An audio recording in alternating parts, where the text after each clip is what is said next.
저는 제가 했던 방법을 간단하게 설명드리면 가장 많이 했던 거는 그 월스트리트 저널이나 이코노미스트나 혹은 블룸버그 같은 글로벌 뉴스 매체들을 하나 구독하는 게 좋았던 것 같고요. 저의 공부 방법을 말씀드리자면,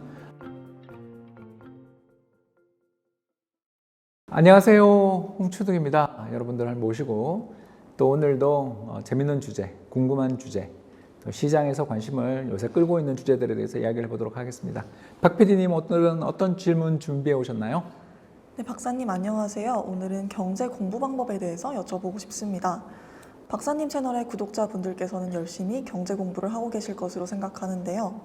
많은 양의 경제 정보를 다양한 경로를 통해서 접할 수 있다 보니 오히려 정말 도움이 되는 정보를 파악하는 데 어려움을 겪기도 하는 것 같습니다.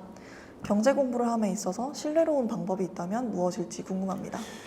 저는 제가 했던 방법을 간단하게 설명드리면 가장 많이 했던 거는 그 월스트리트 저널이나 이코노미스트나 혹은 블룸버그 같은 아주 좋은 그 통신사, 글로벌 뉴스 매체들을 하나 구독하는 게 좋았던 것 같고요. 그리고 거기에 소개되어 있는 글들 있잖아요.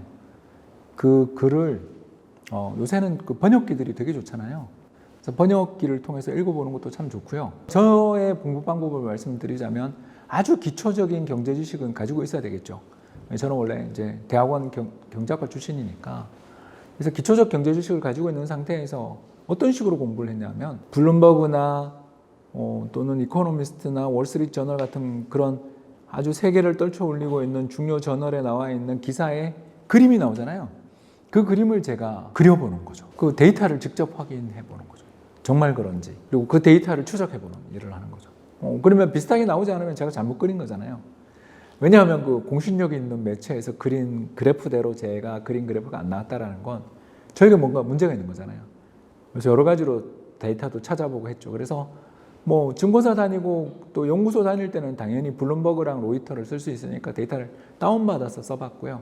또 제가 중간중간에 제가 사실은 좀 이렇게 쉴 때 같은 경우는 세인트루이스 연은을 비롯한 전 세계 오픈되어 있는 데이터베이스들이 되게 많잖아요. HTS를 가더라도 데이터들 되게 많이 줍니다. 그 데이터들을 직접 찾아서 그 그림을 한번 따라 해보는 걸 하다가 이제 그 다음으로 가게 된 건 책들을 읽으면서 어떤 경제 관련 책이나 어떤 자신의 전망들을 강하게 펼치고 있는 그런 책들을 읽으면 그 데이터를 직접 조사해보는. 그래서 그러다가 팬심을 잃었던 사람도 되게 많습니다, 사실. 왜냐하면 굉장히 책에서는 이게 중요한 것처럼 막 이야기를 했는데 막상 제가 찾아서 그 데이터를 정말 인터넷을 뒤져서 찾아보니까 그런 주장을 뒷받침하는 데이터가 아닌 경우들이 종종 있었어요. 그래서 그 사람에 대해서, 그 저자에 대해서 그때부터 안티로 돌아선 적도 있었죠. 그래서 제가 책을 쓸 때 굉장히 그 그림이나 이런 거에 대해서 인용을 신중하게 하려고 그러고, 그리고 그 데이터의 출처들을 잘 밝혀두는 이유가 제 책이 또 이렇게 공부를 하려는 사람들에게 일종의 그 지도가 되기 때문에, 어두운 밤에 불이 될 수 있기 때문에, 하얀 눈밭에 난 첫 번째 발자국이 될 수 있기 때문에 그런 데이터들의 출처들을 밝히기 위해서 무척 애를 쓰고 하는 게 다 이런 이유죠. 그래서 첫 번째는 일단 기본적인 경제 공부는 좀 하셔야 되는데, 두 번째 기본적인 경제 공부가 이루어지고 난 다음은 요새 번역기가 너무 좋으니까 세계 3대 저는 경제 관련 저널, 이 저널들이 월간 구독료가 굉장히 싸거든요. 커피 한두 잔 값이에요. 그런 걸 구독해서 한번 읽어보시면서 재밌는 글이다 싶으면 이거 정말 그런지를 인터넷에서 데이터를 찾아보고 또 자기가 가공해보는, 그러면서 점점 관련되어 있는 책이나 이런 것들을 뒤져서 그 주장들이 맞는지를 읽어나가는 그런 식으로 하게 되면 거의 저는 주니어 이코노미스트로서도 일을 할 수 있는, 투자자로서는 중급 이상의 레벨에 도달하신 분이 될 수 있다고 생각합니다. 어려운 일이지만 일단 첫 발자국, 경제 관련 기초 지식에 관련되어 있는 책들, 제가 추천한 책들 몇 개 있잖아요. 제 책 읽어도 좋고요, 돈의 역사 읽어도 좋지만, 제가 그 경제에 대한 기초 지식을 좀 가지고 있는 분들에게 제일 먼저 추천하는 책 중에 하나가 당신이 경제학자라면이라는 유명한 책이 있거든요. 그런 책들 한번 읽어보시면 와, 이게 경제학이라는 게 이런 거구나. 그리고 더 나가서 최근에 나온 벤 버냉키의 21세기 통화정책이라든가 이런 좀 묵직한 좋은 책들이 많거든요. 그런 책들 읽어 나가면서 점점 시사적인 잡지들에 나오는 글들까지 역시 조금씩 따라가다 보면 거의 경제 기사나 경제에 대한 이야기들을 본인이 어느 정도 이해를 하고 자신의 관점이 생기게 될 거예요. 그 과정을 거치고 이제 정말 전업 또는 프로의 길을 가고 싶다면 그림을 복제해 보시라, 이 말씀 드리고 싶습니다. 네, 앞서서 독서에 대해서 말씀을 많이 해주셨는데 박사님께서 스케줄이 바쁘신 와중에도 꾸준히 독서를 하신다라고 들었어요. 그렇게 습관을 형성할 수 있었던 방법과 책을 고르는 기준에 대해서도 궁금합니다. 저도 처음에는 아무 책이나 다 읽었어요. 그게 어쩔 수가 없죠. 그래서 그때 30년 전, 40년 전에 출판 도서 시장에 나와 있는 대가들의 책이라는 게 제일 좋은 책은 결국 교과서여서 교과서를 그렇게 번역된 우리나라 교과서도 읽다가 영어로 되어 있는 교과서들을 무지무지 읽었죠. 그게 뭐 대학원 과정까지 이어지면서 공부가 많이 됐었던 것 같고요. 근데 최근에는 그렇게 힘들게 공부할 필요는 없는 게 일단 좋은 교과서도 많이 나와 있지만 사실 그런 교과서의 내용들을 더 알기 쉽게 사례에 맞게 설명해 주는 책들도 굉장히 많이 나오거든요. 그래서 제가 아까 추천했던 몇 권의 책, 특히 그 경제 관련돼 있는 좋은 책들이 요새 많이 나왔으니까 그런 책들을 한번 읽어보시면 좋겠고요. 더 나아가서 그런 경제 관련 책들을 읽다 보면 제가 이제 추천하는 방법인데, 어떤 사람이 한 명이 되게 괜찮다 싶으면 뭐 지금 아까 이야기했던 벤 버냉키 전 연준 의장이자 노벨 경제학상 수상자잖아요. 이 사람 글이 괜찮고 내가 이 사람 글이 마음에 든다 그러면 이 사람이 쓴 책이 한 4권 정도도 있거든요. 그걸 다 읽어보는 거죠. 저는 이제 그런 식으로 한 사람이 어떤 글을 되게 잘 쓰는 사람이 나오면 그 사람 글을 계속 다 읽어요. 왜 그러냐고요? 네, 간단합니다, 여러분. 글 쓰는 것도 이거 굉장히 재능이에요. 전 스스로 제 책을 쓰면서 굉장히 힘들어하거든요. 더 재밌게, 더 쉽게 쓸 수 있는데 난 너무 재능이 없어 라고 할 때, 느낄 때 정말 잘 쓰시는 분들을 보면 막 질투도 나고 모방도 하고 노력을 합니다. 근데 그 글쓰기는 지식만 가지고 있다고 되는 게 아니거든요.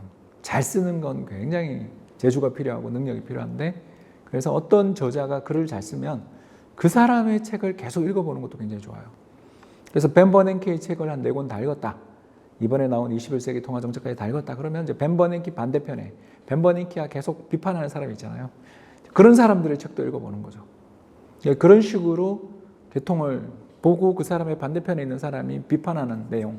뭐 예를 들어서 뭐 음모론 관련 책이긴 합니다만 아무튼 여러 가지 그 비판하는 책들 중에서 뭐 대표적인 책들 몇 권을 이야기하자면 그러니까 음모론까지는 아니지만 상당히 정확한 비판이고 굉장히 연준 입장에서 마음 아픈 비판 중에 하나가 빚으로 지은 집 같은 책들이거든요. 그 책을 쓰신 분도 굉장히 유명한 시카고 대학의 경제학자입니다. 아무튼 연준의 정책이나 그 규제 방향 이런 것들에 대해서 좀 반대 의견을 가지고 있고 그때를 다룬 다른 시각에서의 책들을 읽어보는 거. 이런 식으로 책을 보아 나가기 시작하고 이제 3번째는 드디어 뒤에 있는 참고 도서를 뒤지기 시작하면 이제 그 정도 되면 이제 저처럼 책벌레가 되신 거죠. 그 분야에서는 이제 책벌레가 되신 거죠. 저 같은 경우는 그래서 책이 나왔는데 그 책에 각주가 없고 참고 문헌이 없으면 아예 안 읽어요. 그건 책이 아니다라고 생각해요. 그만큼 저는 그게 중요하다. 근거 없이 이야기하는 사람이 워낙 많기 때문에 그 근거를 밝혀놔야 제가 공부를 할 수 있잖아요. 굉장히 재미있는 주장을 펼치는 분이 있으면 그 주장에 관련되어 있는 책들을 저는 논문을 다운을 받든 인터넷을 뒤져서라도 읽어보거든요. 없으면 우리나라에 번역 안 돼 있으면 당연히 아마존 가서 킨들에서 보면 되니까. 그렇게 공부를 해나가는 거죠. 하다 보면 세상은 정말 좋은 책이 많이 나오고 새로운 이론이 너무너무 많이 나오기 때문에 끝없이 공부의 갈증, 더 부족한 나의 지식에 대한 슬픔, 자괴감 이런 걸 극복하기 위해서 또 책을 읽게 되고 그런 것 같습니다. 네, 마지막으로 이미 몇 권 추천해 주신 바 있지만 최근 읽은 책이나 여전히 좋은 도서를 몇 가지 추천해 주실 수 있을까요? 추천하고 싶은 책 중에서 가장 여성들한테 추천하고 싶은 것은 커리어 그리고 가정이라는 책이 정말 좋은 책이어서 이 책은 한번 꼭 추천하고 싶습니다. 그러니까 여성분들, 왜 우리나라는 이렇게 사회생활을 하고 계시는 맞벌이 여성들이나 이런 분들이 느끼는 어떤 고통, 그런 힘듦 이런 것들을 먼저 겪었던 미국의 여성들 이야기, 대졸 여성들의 이야기 나오거든요. 그런 것들을 보면 되게 재밌고요. 또 하나 좀 추천하고 싶은 책이 보이지 않는 중국이라는 책이 있는데 그 보이지 않는 중국이라는 책을 보면 중국이 부딪힌 그 교육의 늪, 그러니까 마오쩌둥의 문화 대혁명 이후에 대중교육을 시키지 않은 나라거든요. 그러니까 고등학교를 졸업한 전체 성인 인구 중에 고등학교를 졸업한 사람의 비중이 20% 30%밖에 안 되는 그런 나라가 됐거든요. 그게 지금 중국의 여러 가지 문제를 일으키는 근원일 수도 있다는 그런 이야기를 다루고요. 마지막 세 번째로 최근에 읽은 책 중에 제일 재밌었던 것은 위어드라는 책인데 가장 대표적인 사례를 제가 하나만 이야기하자면 제가 이제 무단횡단을 했습니다. 그럴 수 있죠. 무단횡단을 했는데 그 무단횡단을 하고 난 다음에 그 자리에 제가 아는 사람이 저를 보면서 홍 박사가 저런 행동을 하다니 하는 식으로 저를 쳐다보는 것으로 인한 제 마음은 수치심이겠죠. 남이 보는 앞에서 이런 행동을 하다니 이렇게 하는 거죠. 반대로 누가 보지 않았고 건너갔지만 나 공중도덕을 안 지켰어. 난 그러면 안 되는데. 난 바른 생활 사나이인데 하면서 스스로의 행동에 대해서 죄책감을 느끼는 사람도 있죠. 자신이 가지고 있는 기준에서의 죄책감을 느끼는. 자, 두 가지 감정이 다르죠. 남이 나를 봤기 때문에 느끼는 수치심. 반대로 내가 가지고 있는 가치관에 어긋나는 행동을 하는 데 따르는 자괴감. 자, 이게 둘 중에서 어떤 게 더 큰가? 예전에 정근대 사회에서는 다들 제가 잘못된 행동을 하면 큰아버지가 저한테 이러셨어요. 집안 망신시키지 말고 입 다물어라. 그게 전근대 사회, 수치심의 사회죠. 지금은 어떨까요? 저는 그렇지 않은 것 같아요. 저는 제가 가지고 있는 철학, 제가 가지고 있는 가치관, 제가 가지고 있는 어떤 것에 따라서 행동합니다. 그래서 제가 직장 생활을 오래 못했죠. 저는 그렇게 사는 사람이에요. 내가 가지고 있는 도덕감, 내가 가지고 있는 가치관과 맞지 않으면 언제든지 회사를 그만뒀죠. 물론 능력에 대한 자신이 있어서 옮겼겠죠. 그러나 남들이 봤을 때는 쟤는 참 대책 없는 애다. 왜 저렇게 분위기 파악을 못하냐라는 이야기를 참 직장 생활하면서 많이 들었어요. 자, 지금 제가 이야기한 이야기에 공감하시는 분들이 바로 위어드, 그러니까 새로운 인간형들입니다. 민주적이며 잘 교육받으며 개인주의적인 그런 사람들이죠. 이런 사람들이 어떻게 해서 출현했고 이런 사람들이 출현이 세상을 어떻게 바꾸었는가를 다룬 책이 바로 위어드라는 책입니다. 그런 책들 한번 읽어보시면 물론 벽돌책이지만 이런 비슷한 일들에 대해서 나는 왜 이 사회에서 외로운가를 느끼신 분들에게 굉장히 좋은 도움을 주는 책이 아닐까 생각합니다. 오래간만에 책 이야기하니까 너무 좋아가지고 커리어 그리고 가정은 우리나라 저출산 문제를 다루고 계시는 수많은 사람들한테 꼭 추천하고 싶은 책인데 그렇게 잘 안 팔리더라고요. 제가 추천하는 책들은 이제 좀 현안에 저에게 굉장히 큰 인사이트를 준 책들이기 때문에 모두에게 다 맞지는 않을 수 있지만 아까 제가 이야기했었던 경제 공부를 하거나 시작할 때 당신이 경제학자라면이라든가 이런 책들을 한번 읽어보시면 참 좋지 않을까 생각합니다. 경청해 주셔서 대단히 감사합니다.